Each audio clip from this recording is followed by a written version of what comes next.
Olá, olá, querido, querida, amado do Senhor, amada do Senhor, abençoado de Deus, paz seja sobre a tua vida, que a bênção do Eterno esteja sobre ti, que a bênção do Eterno esteja sobre tua casa, que a bênção do Eterno esteja sobre a tua família, que a bênção do Eterno esteja sobre teu ministério, teu trabalho, enfim, que a bênção do Eterno esteja sobre ti. Mais uma vez estou aqui, pastor Adriano Moreira, ministrando a palavra de Deus, compartilhando com você um pouco daquilo que Deus tem nos dado, do que Deus tem nos permitido. E eu quero mais uma vez fazer um pedido a você, você que já é aqui o nosso seguidor e companheiro no Instagram. Nós temos cerca de mais de 500 irmãos aqui no Instagram. Você curte essa live, compartilhe ela com alguém, me ajude a multiplicar-se na palavra, alcançando a muita gente. Sei que muitos de vocês já têm feito isso, mas ajude-nos, porque a rede ela vai entendendo essa necessidade de que aquilo que estamos compartilhando ela é relevante para alcançar muita gente. Então, você nos ajude contribuindo com esse trabalho missionário de não só você assistir, como alguns aqui já estão. Deus abençoe você que está chegando aí. Você compartilha, você curte, você comenta, porque isso é muito bom. E você que está no YouTube também, faz a mesma coisita. Embaixo você tem aí inscrever-se, clica no inscrever-se, tem um sininho, você clica no sininho. O sininho é para te notificar sempre que tiver coisa nova. E você também compartilhe e curte também. E faça seu comentário. Isso a rede social vai entender que é relevante o que está sendo postado, o que está sendo gravado, o que está sendo colocado. E vai também acionar a muitos outros de cada um desses canais a serem abençoados. E a gente compartilha também no Facebook, onde nós temos lá pelo menos uns 5.000 chamados amigos, e que também automaticamente podem compartilhar e ajudar também. Amém, meu querido? Eu peço a você que nos ajude nesse compartilhamento, nos ajude nessa multiplicação, porque esse é um dos meios que temos utilizado nesses últimos tempos para alcançar muita gente. Então você nos permite daqui, da minha casa, do meu escritório, chegar até a tantas casas, a tantas famílias, a tantas pessoas compartilhando da verdade do Evangelho. E nós estamos, desde algumas semanas para trás, compartilhando reflexões bíblicas para o seu coração. E começamos falando do profeta Jeremias. E automaticamente nós também estamos, pastor Ângelo Anselmo, Deus abençoe. Muito obrigado, meu pastor. Então nós estamos compartilhando algumas coisas da palavra do Senhor. E começamos lá atrás com Jeremias, falando de Jeremias o profeta, Jeremias o protesto, Jeremias a proposta, Jeremias o propósito, Jeremias o processo. E desde então nós voltamos nas nossas reflexões a falar do que Paulo tem ministrado ao seu servo, ao seu obreiro e carinhosamente chamado seu filho na fé, Timóteo. E nós temos denominado essas reflexões de vocacionado. Vocacionado porque todos nós somos chamados por Deus de alguma forma. Todos nós somos chamados por Deus para alguma função, para alguma realização. Todos nós somos vocacionados. Então, vocacionado aqui não tem a ver com título. Vocacionado não tem a ver com uma ordenação, uma separação. Não tem a ver com o que está escrito na sua carteira, não tem a ver com o que está escrito no seu diploma, tem a ver com você ter sido alguém que Deus chamou para fazer alguma coisa no reino. Então você é um vocacionado. E nós temos refletido aqui, nesse capítulo 1 inteiro da primeira epístola do apóstolo Paulo a Timóteo. Hoje nós vamos fechar esse capítulo com os 2 últimos versos. E o que eu quero refletir com você hoje aqui é sobre os segredos de um bom combate. Uma das coisas que Paulo mais vai mencionar na sua epístola a Timóteo e também na epístola a Tito, que são obreiros a quem ele designa com funções ministeriais, pastorais, e foram grandes obreiros no ministério do apóstolo Paulo, é Paulo falar de combate. Combate aqui é uma linguagem militar que Paulo está utilizando para falar da labuta do ministério, para falar do desafio do ministério, para falar do dia a dia do ministério. E então ele utiliza esse termo combate. Inclusive, na segunda epístola, quando ele está falando do final da sua carreira ministerial, ele diz: combati o bom combate. Por isso, eu quero ler com você, nessa primeira epístola do apóstolo Paulo a Timóteo, capítulo 1, verso 19 e verso 20, para falar de alguns segredos para um bom combate, alguns segredos para que você de fato possa combater no que tange a vida espiritual, ao ministério, a vocação de Deus, aquilo que Deus tem colocado em suas mãos para fazer, para que esse combate seja bom, para que esse combate seja um combate que vale a pena, um combate que tenha o resultado pelo qual nós esperamos, o resultado que Deus quer, para que seja um combate, porque a luta é um combate. A vida é um combate. A vida desde quando se era o espermatozoide para chegar a encontrar, né, o óvulo, já é um combate. De 250 milhões, você foi o que chegou lá, alcançou o óvulo materno. Todo o momento de gestação, todo o período de gestação, de 9 meses no ventre materno, você também já foi um combatente. E desde o momento da concepção, do nascimento também, desde o momento em que se chega a esse mundo e até então, você é um combatente. Por isso a vida é um combate, a vida é um desafio, a vida é uma luta constante de cada dia vencendo alguma coisa. E então, espiritualmente falando, a gente não pode fugir dessa realidade de que a vida é um combate. E o que Paulo diz aqui é o seguinte, Paulo está dizendo assim: mantendo a fé e a boa consciência, porque alguns, tendo rejeitado a boa consciência, vieram a naufragar na fé. Entre esses estão Himeneu e Alexandre, os quais entreguei a Satanás para serem castigados, a fim de que aprendam a não blasfemar. Paulo está falando aqui de pelo menos 3 segredos. 3 segredos que nos possibilitam a combater um bom combate. E o primeiro deles é: conserve a sua fé. Quando Paulo está dizendo mantendo a fé, manter a fé, conserve a fé, conserve a confiança, mantenha-se firme nessa fé, prossiga nessa fé, prossiga nessa confiança de quem é o Deus a quem você está servindo, de quem é o Deus a quem te chamou, quem é o Deus que confiou em você o ministério, quem é o Deus que está à frente da sua obra, quem é o Deus que sustenta você. Você tem que conservar a fé. E é interessante porque a fé é algo pelo qual a gente precisa conservar, a gente precisa nutrir, a gente precisa alimentar a cada dia.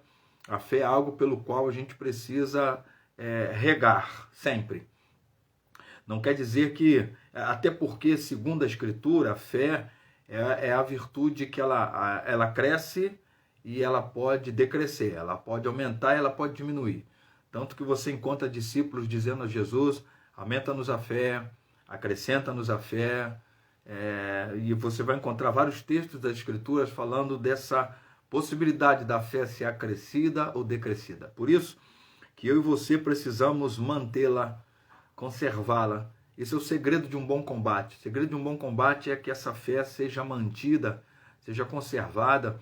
E se conserva a fé com a leitura da palavra, se conserva a fé na experiência do dia a dia, se conserva a fé sabendo quem é esse a quem nós estamos servindo e esse que nos chamou para o ministério. Conserve a fé. Não deixe que nada nem ninguém possa depreciá-la, não deixe que nada nem ninguém possa ser a razão dela ser diminuída. Tem que conservar essa fé.